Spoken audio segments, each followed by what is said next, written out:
All right, in this video, I'm going to be discussing the geometry that I'm doing for my Mustang SLA front suspension build. It's going to be a really good one, so stay tuned.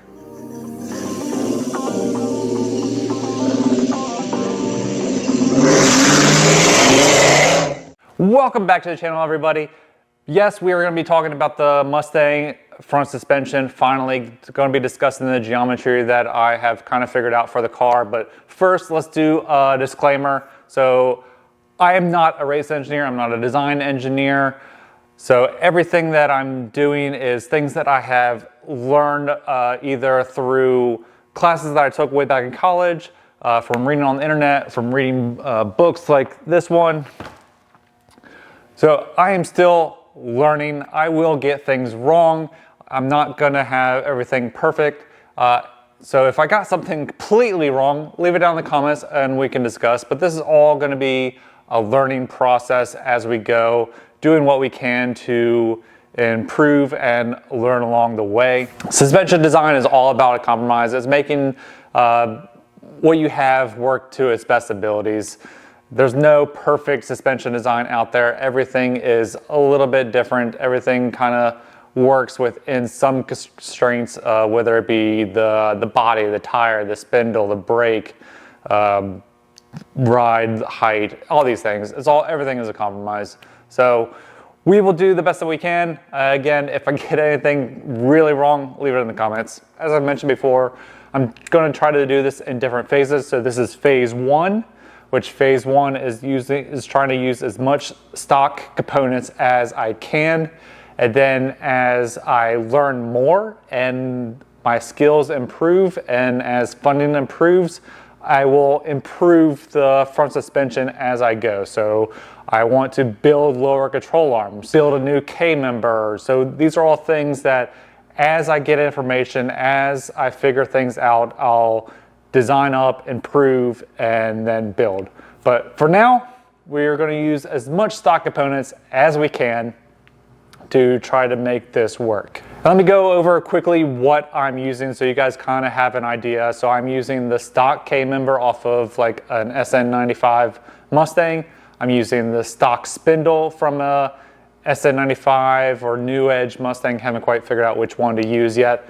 Using a upper ball joint adapter and then an upper control arm. So the mount for the upper control arm, I'm designing, I'm building that myself. I'm not purchasing one. And then the shocks will be, the coilovers will be purchased, and so got to figure all that out. But all the geometry will be defined by the stock lower control arm, the K-member, and the upper control arm, and the mount that I am building. And with that, let's dive into some of the software. We'll start off with the model. So here in the model is my upper control arm bracket that I'm designing. So this is the main part that I am designing. And as you can see, I've put in these couple holes, and this is to position. This is where the upper control arm would mount. And then this whole bracket will sandwich the frame. So this is a typical bracket that you'll see on pretty much any of the SLA builds out there for an SN95 or Fox Mustang. But this is where the upper control arm mount, and you can see that I have these several holes in here. So this is to mount the upper control arm at different positions, and this will greatly affect my roll center, my camber curves, my caster, my camber. This is all how I'm planning on doing adjustability in my suspension design. And you can see these holes are kind of offset, so I have factored in just a 6-degree angle, but we can put these kind of in different holes and get more of an angle. So we'll discuss that a little bit later. And then when we come into the full suspension geometry, you can really see how everything kind of fits together. This moves up and down, which is pretty cool. For this lower control arm, I've had this bracket in here that is just for the figuring out the suspension geometry. So it has multiple holes in here, and each of these holes is 1/2 inch. So basically we'll be looking at the first hole, which is factory, the third hole, which is 1 inch raised, and then the 5th hole, which is 2 inches raised. So as we go through looking at the suspension geometries, I'm not going to go through every configuration of those holes. I'm just going to go over a few different ones to pull out a key points. I'm not going to go through every single one. Trust me, there's a lot of iterations that I've gone through.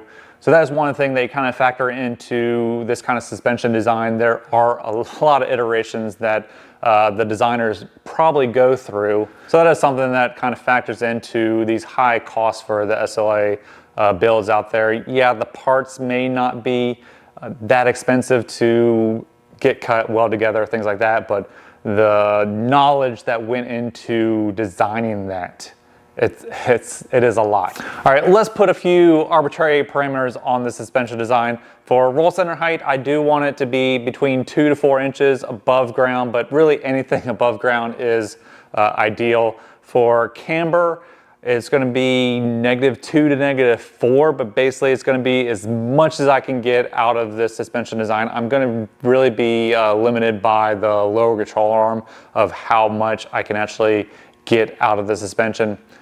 Then the kingpin angle or steering axis inclination angle is going to be determined basically by my spindle and the upper control arm adapter. So it's looking like it's about 11 degrees. And then for caster, I've read that you kind of want to be half of that kingpin angle. So that will put me in the 5.5 to 6 degree range is kind of what I'm targeting. For camber gain, I've read for a road race car, 0.7 degrees per inch is kind of good. For flat ground like Autocross, I kind of want to be a little bit higher. So I'm targeting more of like the 1 to 1.3 degrees per inch change. And that's one reason that we're going to the double wishbone suspension. Anyways, anytime it moves up, we want it to camber in. So that is what we're targeting for that. And then for toe and Ackerman, still trying to kind of figure that out. Toe will be pretty much easy to set to whatever we want. Ackerman, I think, will be pretty much what stock is, because I'm not really changing the steering rack. I'm not changing the spindle. So I think that is all going to be pretty close to factory.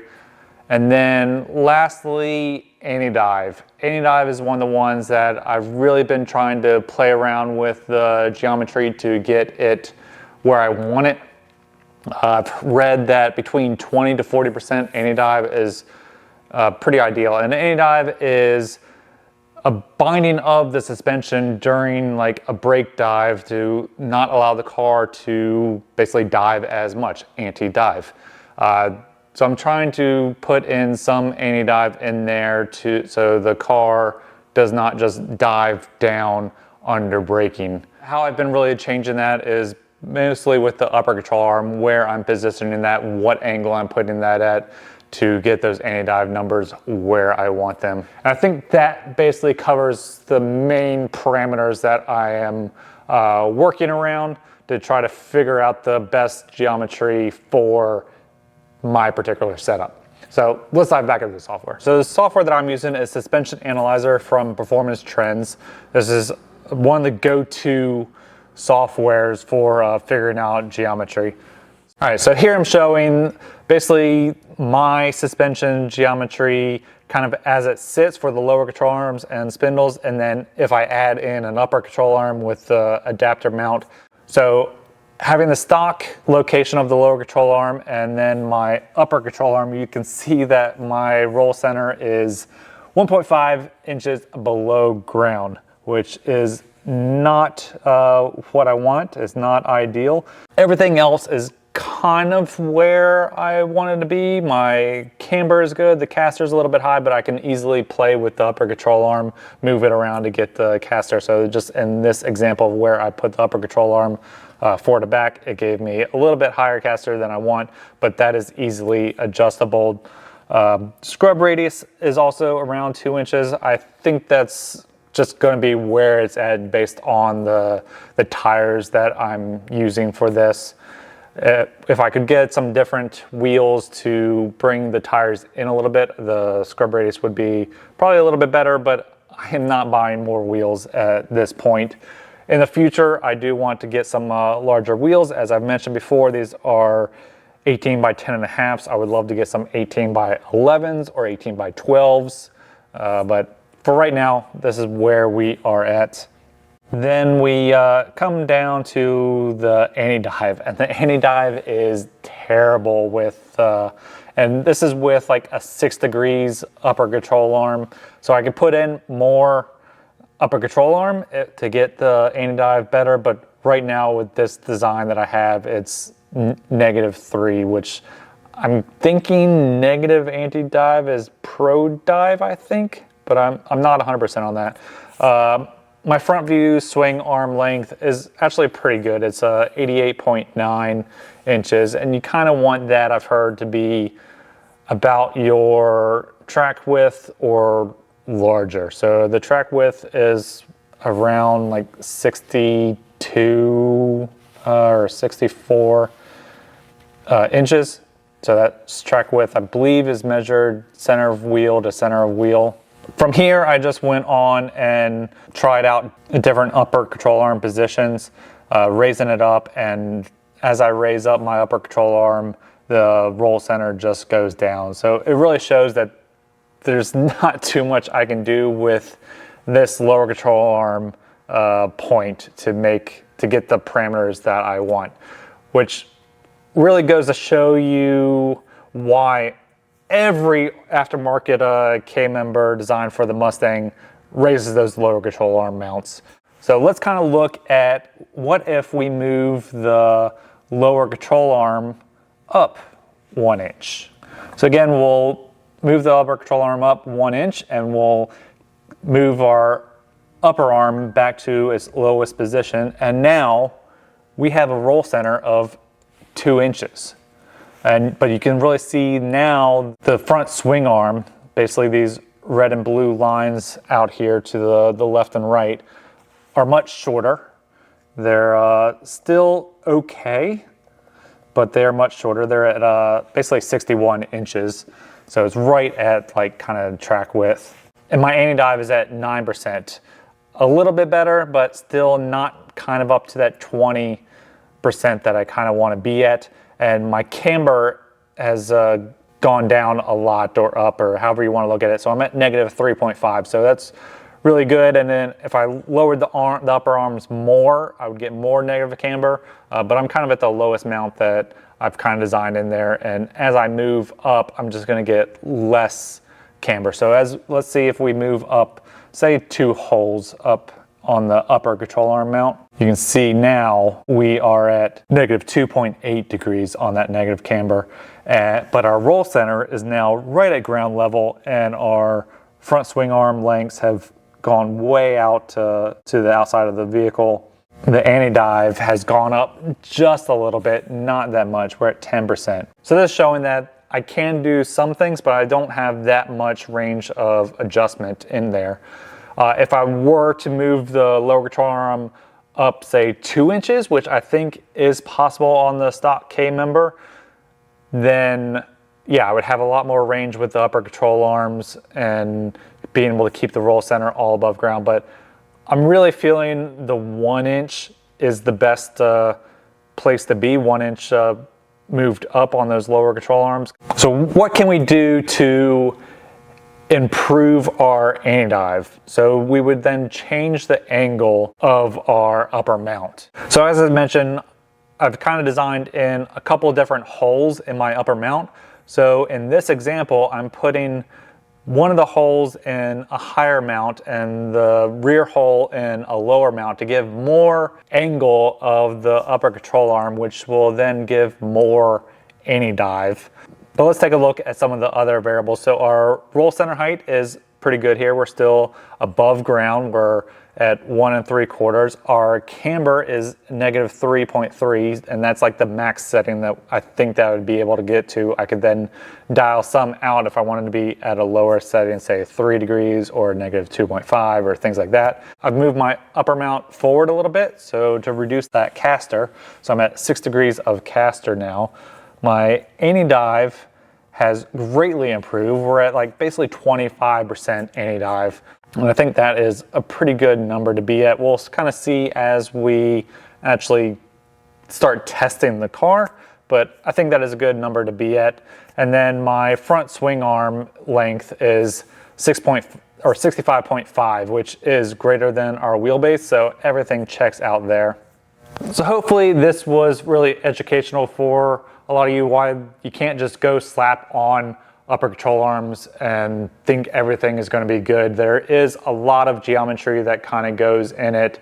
I didn't really go over how to figure out a lot of those geometry things, such as the roll center height, your instantaneous centers. There are plenty of videos out there to go and figure that stuff out. I've even covered a little bit in my previous video to figure out how to get your instant centers, how to get your roll center height. So you can check out that video. The suspension geometry is really what determines everything. It's how the wheel is going to move up and down, and when you turn the wheel, it's how it's going to interact. So that's why we put in caster for when the wheel's turning, camber for when the suspension geometry is going up and down. If you guys got any questions, leave them down in the comments below. I do my best to answer every comment with the most information that I can and have available at the time. Thank you guys for watching, and we'll see you guys in the next one. We're going to be getting in the parts really soon for actually starting this build. So then the next videos, maybe in the next couple of weeks or something, we'll actually start seeing the actual product. I'm really excited about this. So far, I've only been able to see it in the modeling world. To actually see it come together on the car is going to be really cool. So stay tuned for that, and we'll see you guys in the next video. Thank you for watching. Later.